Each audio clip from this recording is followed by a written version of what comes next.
जय श्री कृष्णा।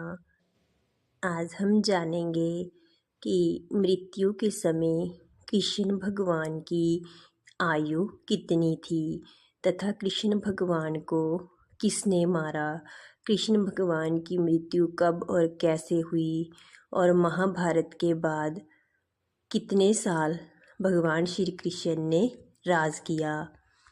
जब भगवान श्री कृष्ण की मृत्यु हुई तो उनकी आयु 125 वर्ष की थी। गंधारी ने कृष्ण भगवान को एक श्राप दिया था।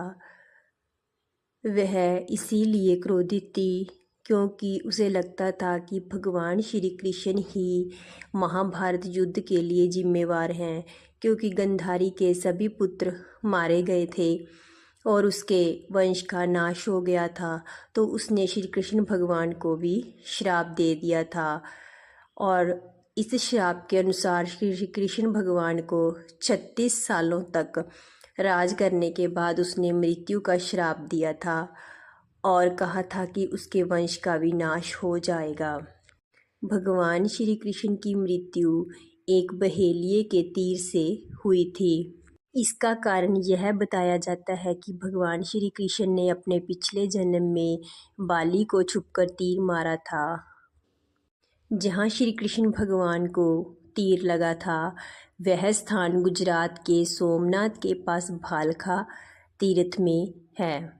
कहा जाता है कि एक बार कृष्ण भगवान पीपल के पेड़ के नीचे विश्राम कर रहे थे, तभी एक बहेलिये ने उनके पैर को हिरण समझकर तीर से वार कर दिया।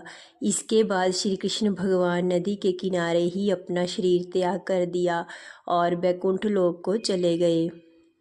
भगवान श्री कृष्ण की मृत्यु के बाद द्वारका नगरी समुद्र में डूब गई थी तथा यादव वंश का अंत हो गया था।